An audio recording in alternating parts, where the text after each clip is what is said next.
네, 우리 같이 말씀 보겠습니다. 오늘 마태복음 7장 우리가 같이 읽었습니다.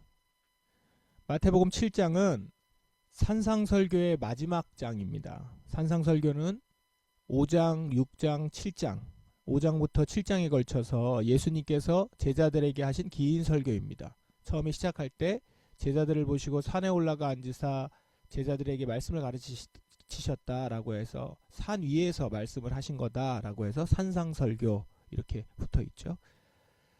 그 내용들은 기존의 율법에 대한 잘못된 오해를 바로잡고 진정한 복음이 무엇인지를 가르쳐주는 내용입니다.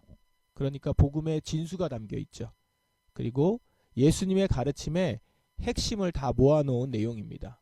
5장, 6장, 7장 결코 짧은 내용이 아닌데 전체가 다 예수님의 가르침의 핵심들입니다. 처음 시작할 때는 우리가 잘 알듯이 마태복음 그 5장에 팔복으로 시작하죠. 팔복이 시작해서 중간에는 주기도문이 나옵니다. 그리고 그 이외에도 우리가 암송도 하고 익히 알고 있었고 음미하던 많은 구절들이 이 산상설교 안에 있습니다. 여러분이 어제 말씀을 읽으셨으면 그 부분들을 보셨을 겁니다. 그리고 오늘 7장, 이 7장은 산상설교의 이제 마지막 부분이면서 결론이 담겨져 있습니다. 12절에 보시면 앞에 내용도 쭉 있다가 이제 구하라, 여기도 우리가 다 잘 아는 말씀인데 이제 12절에 보시면 12절에 다른 사람이 너희에게 해주었으면 하는 대로 너희가 다른 사람들에게 모두 해주어라. 이것이 율법과 예언서의 내용이다. 이렇게 되어 있습니다. 황금률이라고 하는 구절이죠. 이 내용들을 보면 앞의 내용 전체, 산상설교 전체를 정리하는 듯한 구절입니다. 이것이 율법과 예언서의 내용이다 라고 하면서 지금까지의 산상설교가 율법과 예언서의 내용을 다시 정리하는 내용이었다라는 거거든요. 이렇게 마무리가 되어도 전혀 문제가 없고 산상설교가 여기서 끝나도 됩니다. 이렇게 끝나면 깔끔하게 산상설교를 결론적으로 마무리 지을 수 있습니다. 그런데 13절부터가 다시 더 나오는 겁니다. 어떻게 보면 다시 시작하는 것 같은 느낌까지 들면서 13절이 시작이 됩니다. 그런데 이 13절부터의 내용은 산상설교의 성격을 규명하는 아주 중요한 부분입니다. 즉 산상설교를 우리가 어떻게 받아들여야 하는지를 알려주는 내용이 이 13절부터다라는 것입니다. 13절을 한번 읽어보면 좁은 문으로 들어가거라. 멸망으로 가는 문은 넓고 그 길이 쉬워 많은 사람들이 그곳으로 들어간다. 14절 그러나 생명으로 인도하는 문은 작고 그 길이 매우 좁아 그곳을 찾는 사람이 적다. 이 두 본문은 문과 길에 대해서 나오죠. 문으로 들어가고 그 다음에 길이 나오는 것처럼 묘사가 되어 있습니다. 좁은 문으로 들어가라. 멸망으로 가는 문은 넓고 그 길이 쉬워 많은 사람들이 그곳으로 들어간다. 그러나 생명으로 가는 문은 작고 그 길이 매우 좁아 그곳을 찾는 사람이 적다.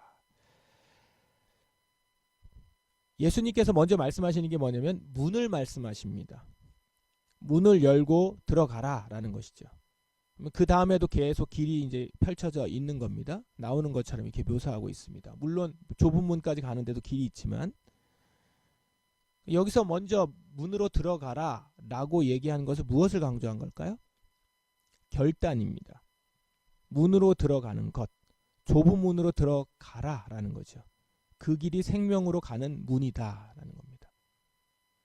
즉 여기서 말하는 것은 결단의 행동이 필요하다라는 것을 말하고 있습니다. 그것이 필요하다, 아니 필수적이다 라는 것이죠. 이제껏 우리가 구원에 대해서 많이 설교를 했고 우리가 같이 나눴었습니다.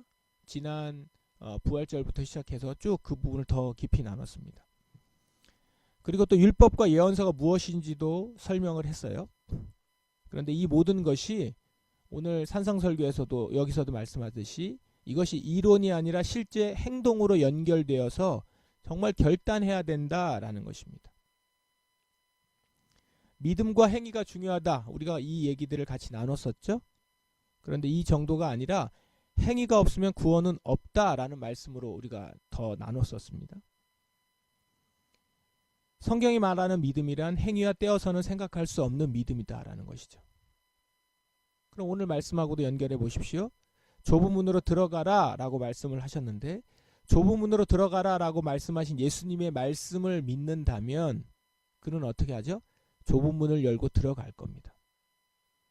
좁은 문으로 들어가지 않는다는 것은 이 길로 가면 생명으로 연결되어 있다라는 말을 믿지 못하기 때문인 것입니다. 그러므로 그의 믿음은 그가 좁은 문을 열고 들어가느냐 그냥 넓은 문으로 들어가느냐로 증명이 됩니다. 둘이 다를 수 없다는 것이죠. 그가 믿음이 있느냐 없느냐가 그 좁은 문으로 들어가느냐 아니냐로 증명이 된다라는 겁니다. 이어서 이 얘기를 합니다. 거짓 예언자인지 아닌지 어떻게 안다고요? 그들의 행동으로 안다라는 것입니다. 16절에 그들의 열매를 보고 그들을 알 것이다.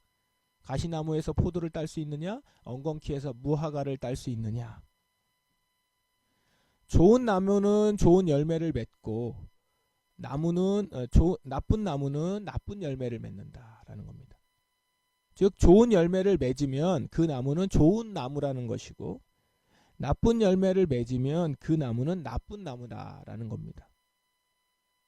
그러므로 한마디로 20절 그러므로 열매를 보고 그들을 알 것이다 라는 거죠. 지금까지 계속 얘기하는 것이 무엇입니까? 나타나는 행동과 나타나는 열매 그리고 결단 행위를 통해서 그 모든 것이 증거된다라는 겁니다. 이 부분에서 우리가 지금 계속 얘기하면서 행위를 강조한다는 것은 여러분들 본문에 나오는 단어들로만도 확실히 알 수 있습니다. 여기 보시면 행하다, 열매를 맺다, 열매를 맺다라고 하는 단어와 행하다라고 하는 단어가 같은 단어입니다. 우리가 이것을 그 문맥에 따라서 조금 다른 말로 번역을 했는데 동일한 단어입니다. 포이에오라는 단어거든요. 근데 이 단어가 이 몇 구절 안 되는 데서 9번 나옵니다. 그러니까 믿음 생활이라고 하는 것은 곧 내가 믿는 바를 행동으로 나타내는 생활이다라고 보면 됩니다. 어떻게 보면 단순하고 확실해요. 복잡하게 정리할 게 없어요. 예수님이 말씀한 대로 행동하면 그는 예수님을 믿는 것입니다. 이 말씀이 단지 그냥 하는 말이 아님을 다시 한번 분명히 하세요. 계속 얘기하시거든요. 21절 나에게 주님 주님이라고 말하는 사람 모두가 하늘나라에 들어가는 것은 아니다. 하늘에 계신 내 아버지의 뜻대로 행하는 사람만이 하늘나라에 들어갈 것이다. 너무 분명하고 확실한 말씀이지 않습니까? 이렇게 말씀하시지 않았어요. 내 아버지의 말씀을 믿는 사람만이 하늘나라에 들어갈 것이다 라고 하지 않으셨어요. 내 하나님의 말씀대로 아버지의 뜻대로 행하는 사람만이 하늘나라에 들어갈 것이다. 많은 신학자들이 산상설교를 보면서 이것은 우리가 지킬 수 없다. 이것을 보여주기 위해서 쓴 교훈이다 라고 얘기를 합니다. 사실 뭐 우리가 이렇게 행위보다는 이 말씀을 보면서 지킬 수 없어 라고 생각한 것이 여러분만 그런 것이 아니라 신학자들도 그렇게 생각을 했대요. 그런데 그게 만일 13절부터 이하 내용이 없으면 그렇게 볼 수도 있습니다. 아까 말씀드린 것처럼 13절 전까지면 하나님 말씀이 이렇게 높이 있구나. 우리가 감히 지킬 수가 없구나. 이렇게 생각할 수도 있겠습니다만 이 13절부터 이하의 내용이 있기 때문에 그렇게 볼 수가 없는 겁니다. 앞의 내용을 어떻게 봐야 되는지가 이 뒤에 결론이 다 알려주는 거예요. 자, 지금까지 너희가 들은 내용은 문을 열고 들어가는 결단과 같은 거라는 거죠. 행동해야 된다라는 겁니다. 쉽다고 얘기하지 않았습니다. 좁은 문이라고 얘기한 거예요. 예수님도 이것이 그냥 너희가 믿으면 자동으로 된다라고 얘기하지 않으셨어요. 문을 열고 들어가야 된다는 거죠. 근데 거기가 좁은 문이라서 고민도 할 수 있다라는 거죠. 넓은 문에 사람들이 많이 가는데 그런데 들어가야 된다는 겁니다. 그리고 그 이후의 내용이 다 행하라. 나무가 좋은 열매를 맺는다. 좋은 열매를 맺어야만 그것이 좋은 나무다. 그리고 주님의 이름을 부른다고 해서가 아닌 아버지 뜻대로 행하는 자라만. 좁은 문으로 들어가라라부터 시작해서 열매를 보고 알리라. 하늘에 계신 내 아버지 뜻대로 행하는 사람만이 하늘나라에 들어갈 것이다. 라는 말씀까지. 이 말씀은 산성설교가 결코 이건 지킬 수 없는 교훈이야 라고 말을 하고자 쓴 내용이 아니다라는 것을 보여줍니다. 예수님은 그런 교훈을 고려하지 않았습니다. 오히려 선택을 요구하고 있죠. 그래서 24절부터 뒤에 맨 마지막에 결론의 결론처럼 얘기하는 것이 뭐냐면 선택하라는 거예요. 24절 보세요. 내 말을 듣고 그대로 행하는 사람은 바위 위에 집을 지은 지혜로운 사람 같다. 무너지지 않는다라는 거죠. 26절. 내 말을 듣고도 행하지 않는 사람은 모래 위에 집을 세운 어리석은 사람 같다. 그리고 무너진다라는 거죠. 선택하고 행해야 한다. 그러므로 산상설교는 우리가 반드시 지키고 행해야 하는 말씀들입니다. 간과해서도 안 되고 무시해서도 안 됩니다. 이 말씀을 지키기 위해서 문을 열고 들어가는 결단을 해야 하고 그 말씀대로 행하는 열매를 맺는 삶을 살아가야 합니다. 그럴 때 우리 주님은 우리의 열매를 보고 우리의 행위를 보고 우리가 당신을 주님으로 믿는 자임을 알고 하늘나라로 들이신다라는 것이죠. 우리 사랑하는 형제자매 여러분, 우리가 지금 말씀을 듣고 따르는 길은 예수님이 하신 말씀 그대로입니다. 이제껏 특히 우리가 지난 부활주일 주간부터 숱하게 나눴던 그 말씀입니다. 오늘 다시 한번 이 말씀 앞에서 확신을 갖고 예수님의 말씀을 믿고 좁은 문으로 들어가 좁은 길을 걷는 우리가 되도록 하십시다.